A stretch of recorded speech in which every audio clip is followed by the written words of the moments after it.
It was Christmas morning when I found out. Not by accident, not in some old journal or whispered conversation. My cousin blurted it out during an argument over the last cinnamon roll. "Why are you even here? You're not even really one of us." The room went silent. Everyone froze. Except me, because I laughed. I thought it was a joke, until I looked at my mom, and she didn't say a word. I always knew something was off.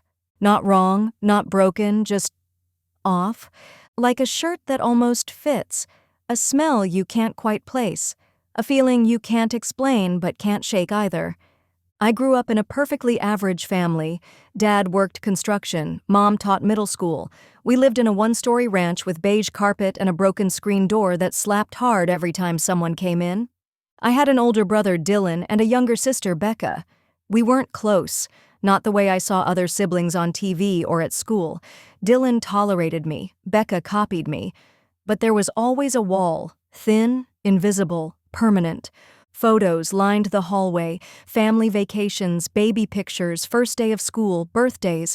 I was in all of them, but I always felt like the camera didn't love me the way it loved them. I don't know how else to explain it, and it wasn't neglect. My parents fed me, clothed me, came to my plays, took me to the doctor. But there was a difference in the way they touched me, looked at me, held me when I cried. It's easy to gaslight yourself when you're a child. You convince yourself you're just too sensitive, that every kid feels left out sometimes, that love has shades, and not everyone gets the brightest one. I learned early not to ask questions, because whenever I did, I got quiet answers, shrugs, deflections. I once asked my mom why there weren't any baby photos of me in the hospital, like Dylan and Becca had. She said the hospital didn't allow cameras that day. I asked why I had a different birthmark. She said, "God just makes us all different." I asked why my birthday never seemed to match any stories. No labor tale, no pregnancy cravings, no baby shower anecdotes. She said I was just quiet when I came. Always quiet. Like a secret. It was Christmas morning. I was 17.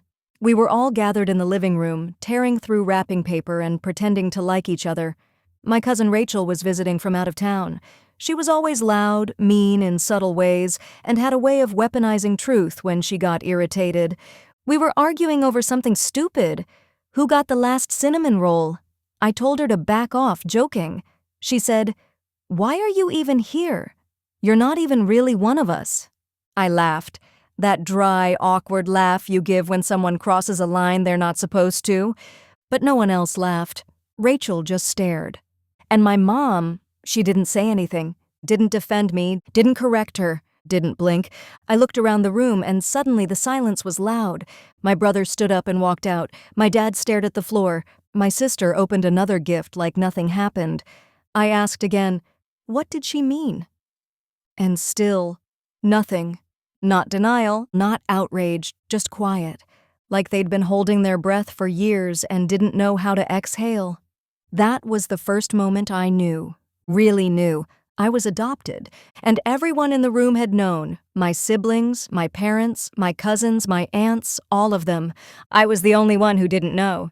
They sat me down that night, like an intervention, like I had done something wrong. They said they were going to tell me one day, that they just didn't know when, that they were waiting for the right time, that they didn't want me to feel different.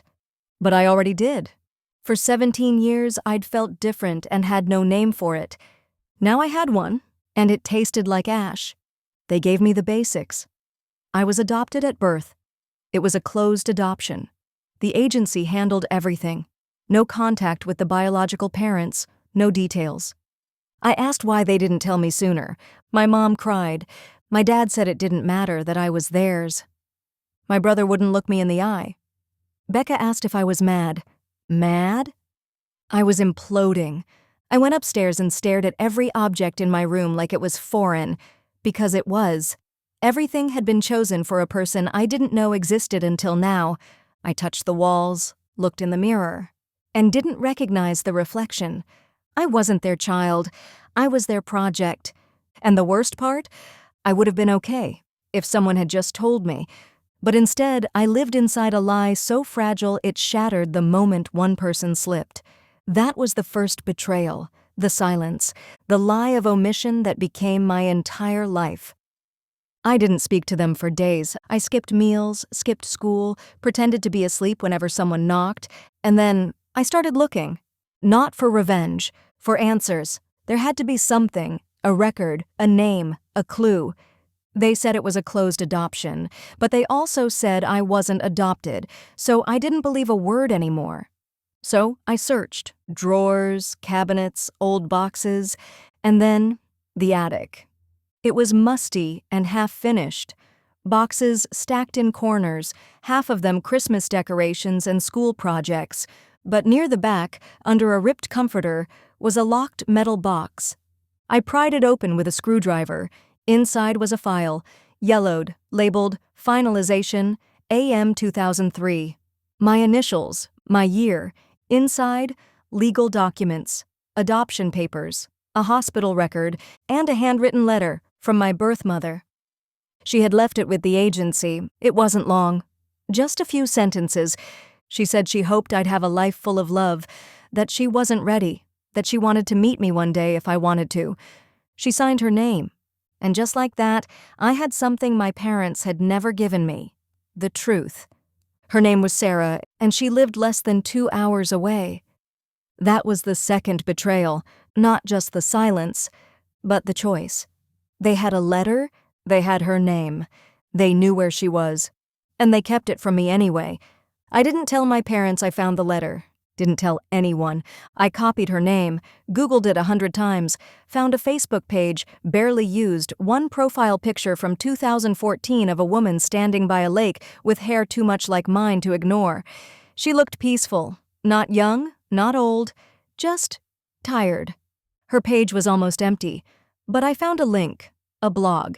It was mostly personal, ramblings, gardening photos, recipes, reflections, but one post, buried at the bottom, hit me so hard I stopped breathing. It was titled 17. It was dated 2 months before my birthday. It said, "She turned 17 this year. I don't know what she looks like. I don't know if she's okay. I don't know if she knows me. I'm scared she doesn't know she's adopted, and I'm scared she does. I still love her, I always will. I hope she feels that somehow, wherever she is." I cried.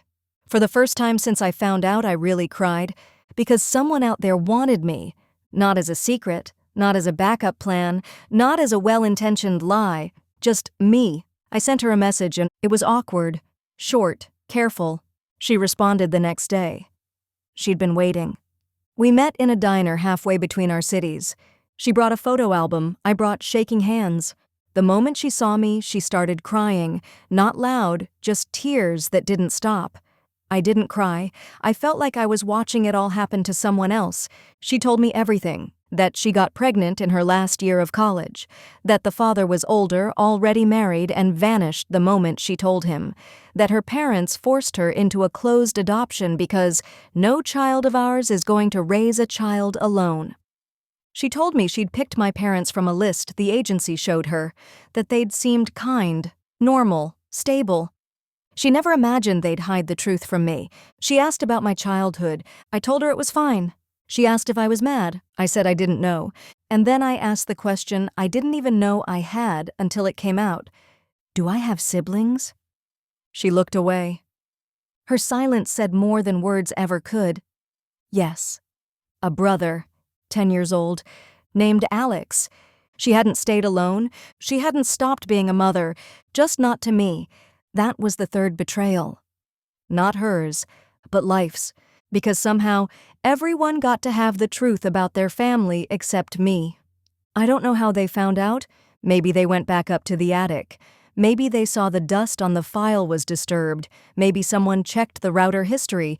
But 2 weeks later, they sat me down again. Same chairs, same expressions, same air of control dressed up as concern. My mom asked if I was doing okay. My dad asked if I had anything I wanted to talk about. I said no. They said they knew I found the file. I didn't deny it. Then my mother said something that still stings like ice. "We were trying to protect you. We didn't want her confusing things." Her, my mother, reduced to a pronoun, a threat. They weren't angry at me, really. They were angry I went around them. They didn't ask if she was kind. They didn't ask how I felt. They didn't ask anything. They just warned me that not all birth parents are stable, that some people regret their decisions, that it's dangerous to romanticize what might have been. But they were too late. They'd spent 17 years pretending I belonged to them. But the moment they saw her as a threat, they reminded me I didn't, that I never did. My 18th birthday came with fake smiles and too many gifts. They tried so hard, a party, a dinner, a cake with my name written in perfect script, but it was all hollow, because I had been born twice, once to the woman who carried me, once to the people who raised me, and neither felt whole. Sarah texted me that day. She didn't say happy birthday. She said, "I'm proud of you." I don't know why that hit so hard. Maybe because my parents never said that. Not like that, not without strings, not without context. Just proud, because I existed. I stayed in my room most of that day. I read the letter again, looked at the blog, and then I looked at my walls, the photos, the certificates, the evidence of a life carefully curated to erase what came before. I didn't cry. I just felt tired, like my soul had been carrying something heavy for so long, and now I could finally admit it hurt. 2 months after my 18th birthday, I left to venture out on my own until my adoptive dad got into a car accident. Not fatal, but serious. Broken leg, some head trauma, weeks of rehab ahead. I wasn't planning to visit him. We hadn't really spoken since I left home. But guilt is a strange thing. It doesn't ask permission. It just arrives, heavy and sudden, and before you know it, you're in a hospital room watching a man hooked up to wires, realizing that no matter what he did, he still raised you. He opened his eyes and mumbled my name, not lovingly, not gently, just like it belonged to him again. I sat there, silent. Then he said, "Your mom didn't want to lie. It was me." I stared at him. He said, "I was afraid that you'd find her, that we'd lose you." He told me they never planned to keep it from me forever, but every year it got harder and harder, and then 17 years had passed. I asked why they didn't tell me when I asked as a kid, about the hospital photos, the stories. He looked at me and said the most haunting thing I've ever heard. "Because you stopped asking." Sarah and I continued to stay in touch. It was awkward, but gentle, careful, like we were learning to build something out of air. Then she emailed me a scan of a letter she found tucked into a medical bill folder. It was from the adoption agency, dated 6 weeks after I was born. It said, "Due to administrative error, the child previously assigned to the Morris family has been relocated to an alternate placement. We apologize for the confusion. The adoptive family has been informed." Wait, relocated? Assigned? I read it again, and I realized something horrible. I was never meant for the people who raised me. I had been reassigned, like a product, a package sent to the wrong address. I called Sarah immediately. She was shaking. She hadn't understood what it meant until I read it out loud. Her daughter, the one she named Grace, wasn't me. The baby she gave birth to had gone to someone else, and I had taken her place, by accident, by error, and no one had ever corrected it. I sent away for a second DNA kit. I didn't trust anything anymore. I wanted to know if anyone around me shared blood with me. I spat into a tube, labeled the envelope, sent it off. Weeks passed, and then it came. The first thing I saw, no direct matches found, no parents, no siblings, no one, but there were cousins, distant names I didn't know, strangers with shared alleles. One of them had a public tree. I clicked, followed the branches, and then I saw it. My biological mother wasn't Sarah. It was someone else, a woman named Emily Foster, born in 1983, died in 2004. I Googled the name. There was an obituary. She died giving birth to me. I printed the obituary. I stared at it for hours. Sarah had been lied to, told her baby had gone to my adoptive family. But that baby wasn't me. Sarah had grieved a daughter who wasn't her daughter.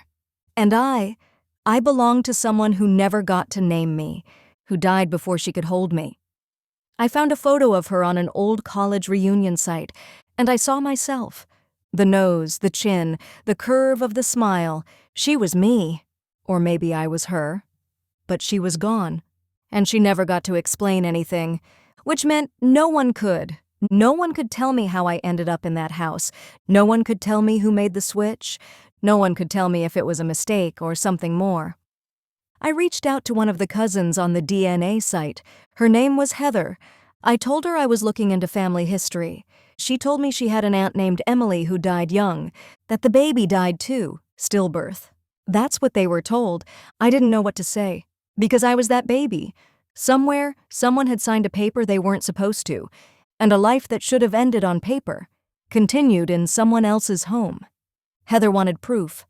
I gave it. Photos, DNA confirmation. She was quiet for a long time. Then she said, "I think my mom knew." That sentence made my stomach twist. Because if Heather's mom knew, that meant someone let it happen.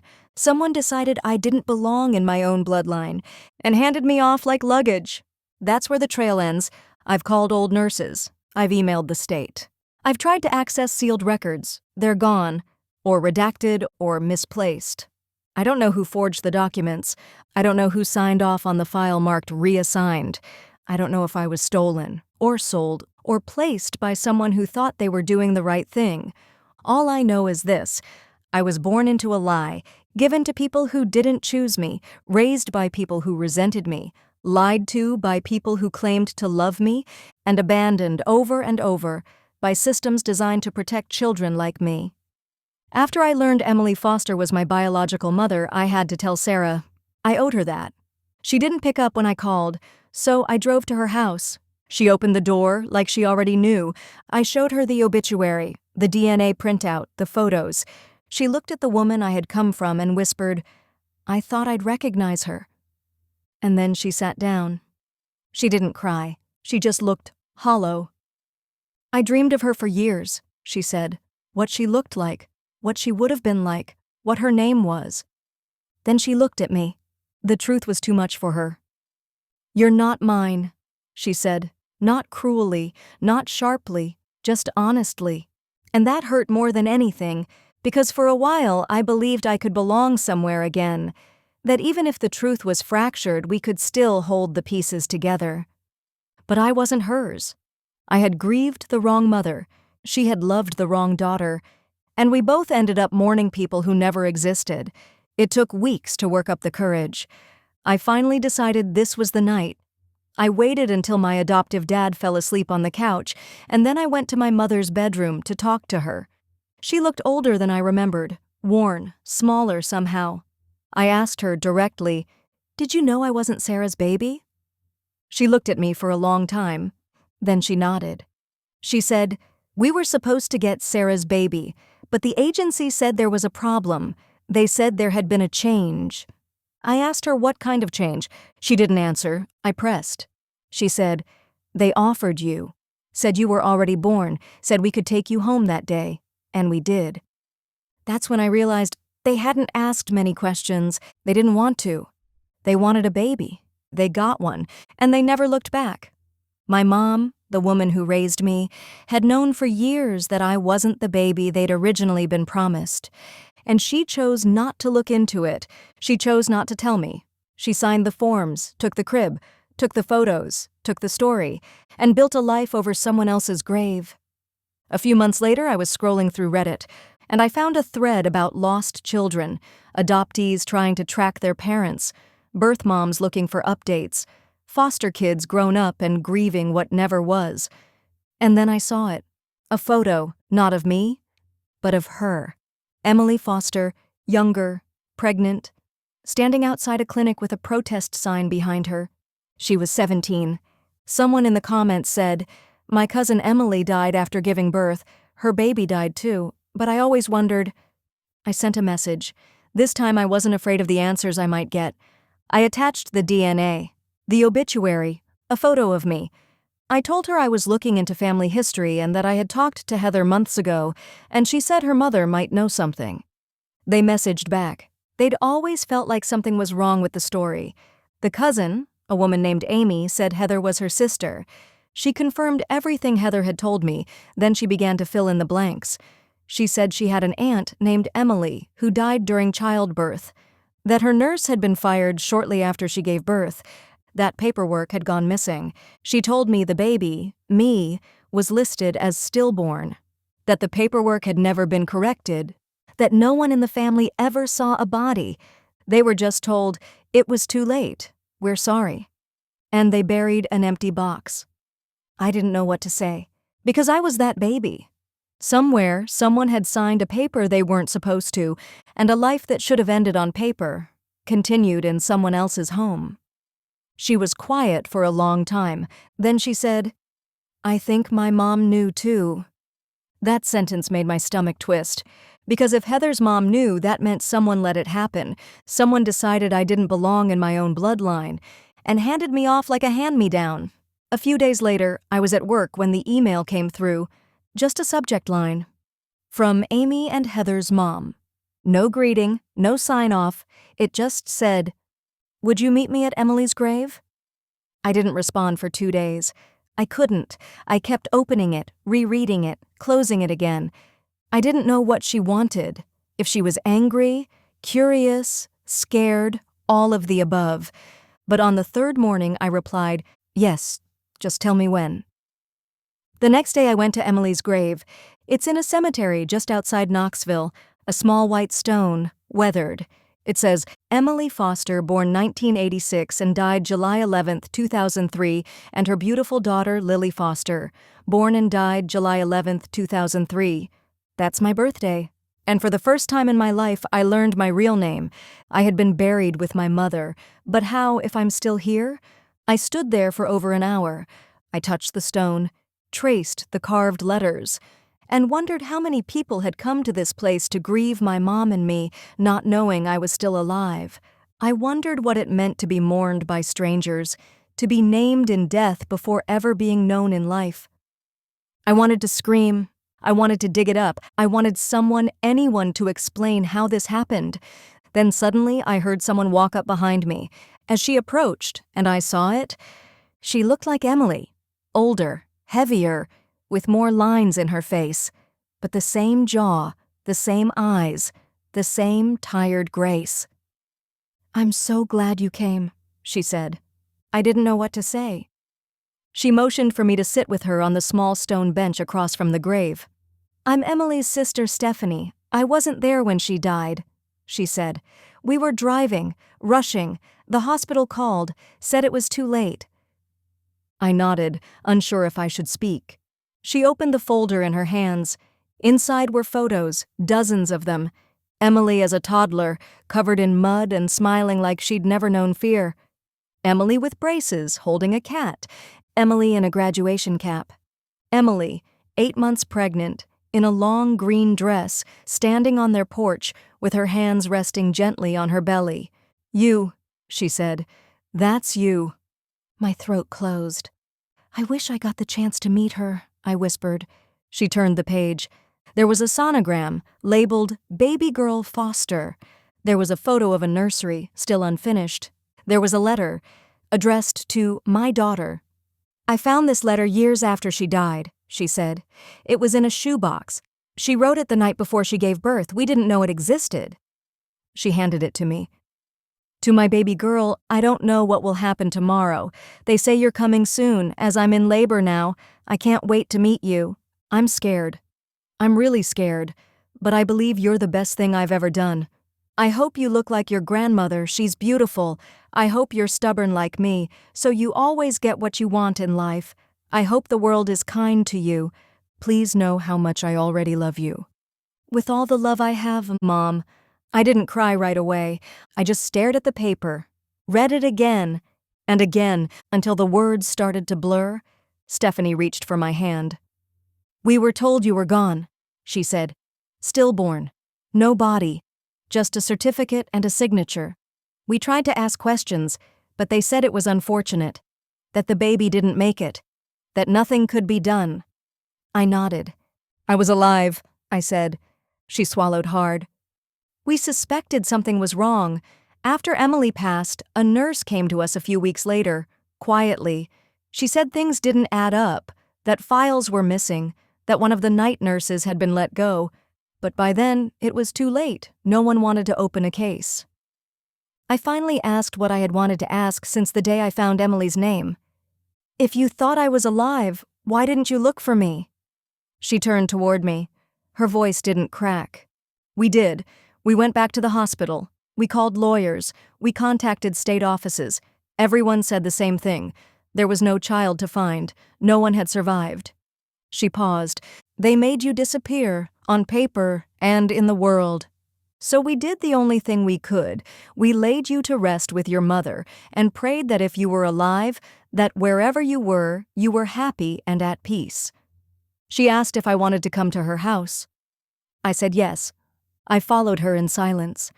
Her home smelled like lemons and something older, dust and forgotten years. She led me to a hallway closet.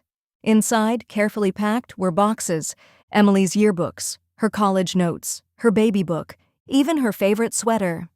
"She didn't get a chance to finish this," her Stephanie said, holding up a small journal titled "For My Daughter." She handed it to me. It was mostly blank, just a few pages filled out. "I want to take her to the zoo. I will sing to her when she cries. I want her to know it's okay to be soft in a hard world. If she ends up hating me, I hope it's because I tried too hard, because I loved her too much." I took the journal in my hands like it was glass. It felt like glass, fragile, untouchable. Too late.